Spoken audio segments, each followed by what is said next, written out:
The eviction notice was taped to my door when I got home from the unemployment office. My hands shook as I pulled it down, reading the words that made no sense. 3 days to vacate. No explanation. No warning.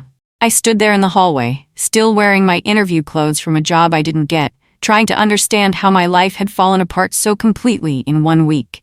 I hadn't missed rent. I hadn't violated my lease. Yet somehow, I was being thrown out of the apartment I'd called home for 4 years. I called my landlord immediately, my voice cracking as I asked for an explanation.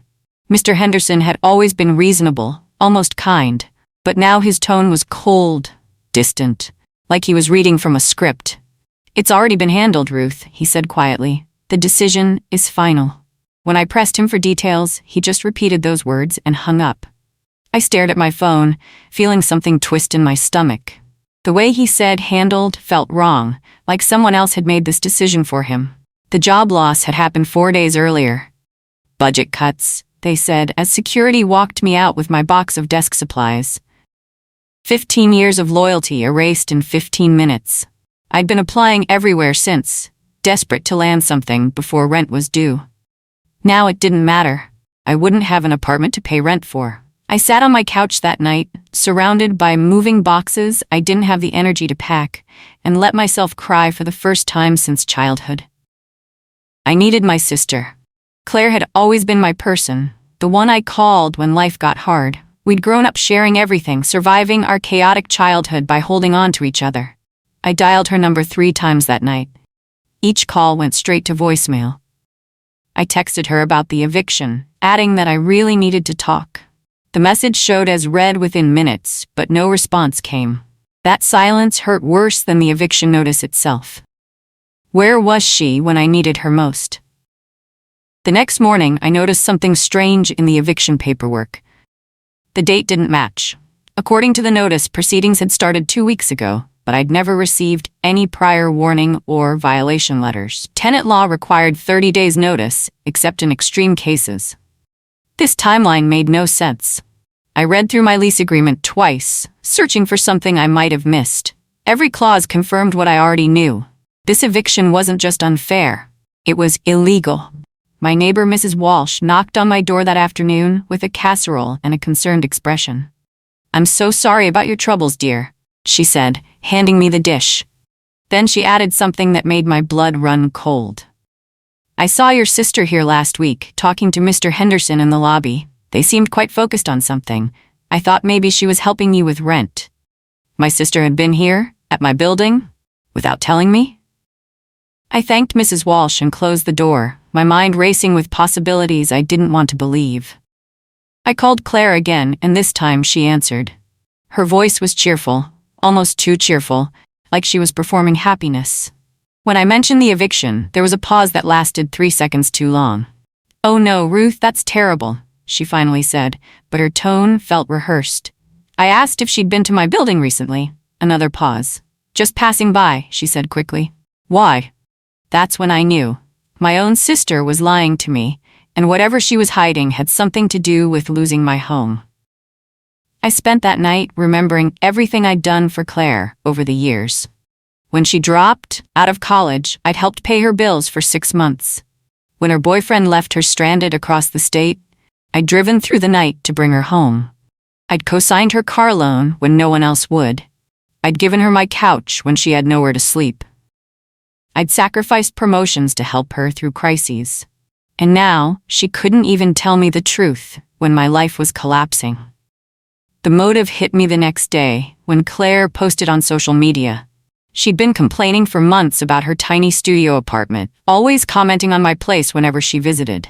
"This neighborhood is so much better than mine," she'd say, looking around with envy in her eyes.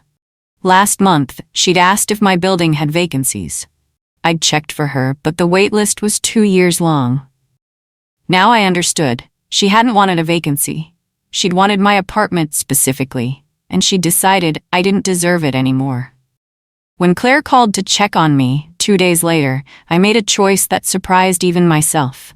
I didn't confront her. I didn't accuse her. I just played the role she expected. Broken, defeated, desperate. "I don't know what I'm going to do," I said, letting my voice shake. "I can't find a job, I can't fight this eviction. I have nowhere to go. I could almost hear her satisfaction through the phone. You'll figure something out, she said softly. You always do.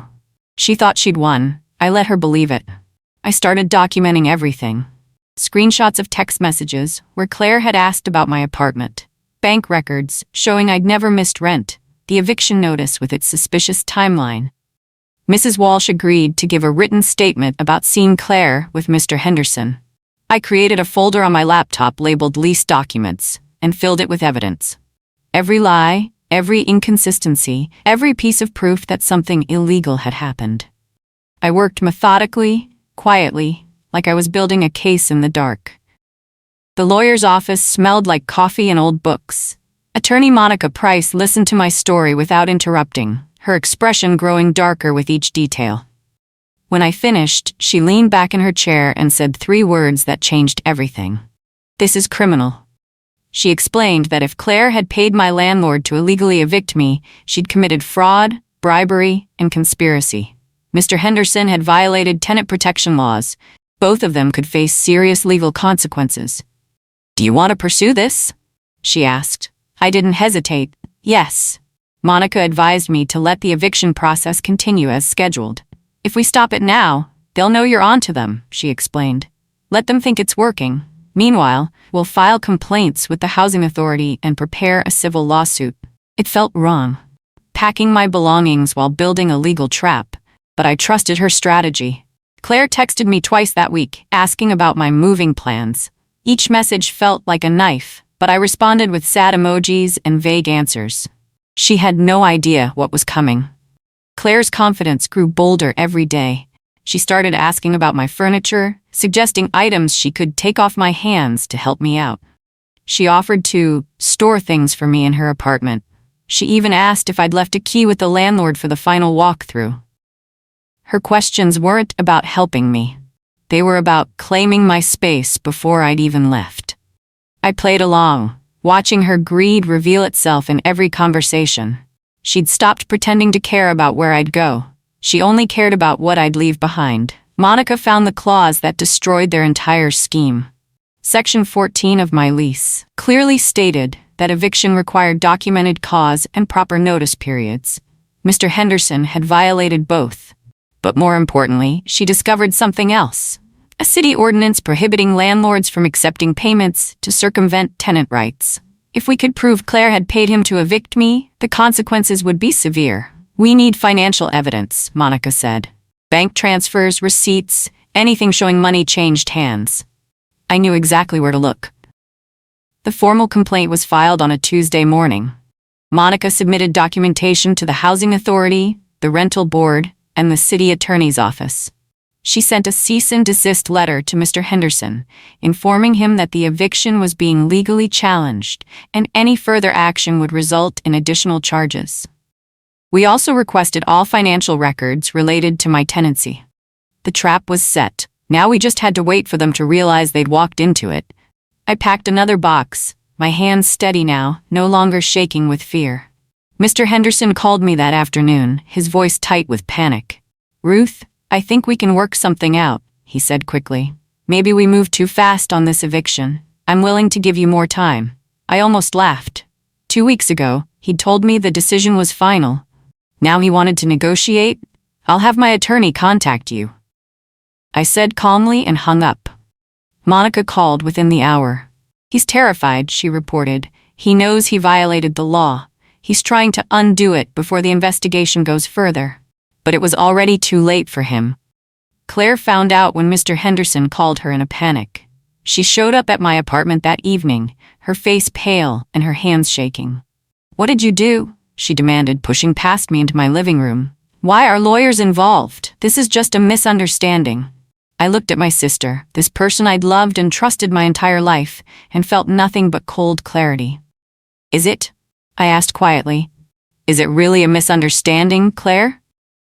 Or did you pay my landlord to throw me out? She tried every lie she could think of. She claimed she'd only talked to Mr. Henderson about vacancies. She insisted she was trying to help me by finding cheaper housing. She swore she had no idea the eviction was illegal. Each excuse fell apart the moment she spoke it. her voice cracking with desperation. "You don't understand," she finally whispered. "I needed this apartment. My place is falling apart. You just lost your job anyway. I thought you'd move back home. I didn't think it would hurt you this much." She justified destroying my life because she wanted what I had. Monica had been right about the evidence. The Housing Authority's investigation uncovered bank transfers from Claire's account to Mr. Henderson, labeled as consulting fees. 3 payments, each for $1,500, made over the past month. Text messages between them discussed handling the current tenant situation and expediting the vacancy. They documented their own crime. When Monica showed me the evidence report, I felt vindication wash over me like cold water. They hadn't just been careless. They'd been arrogant. They never thought I'd fight back. The consequences came faster than I expected.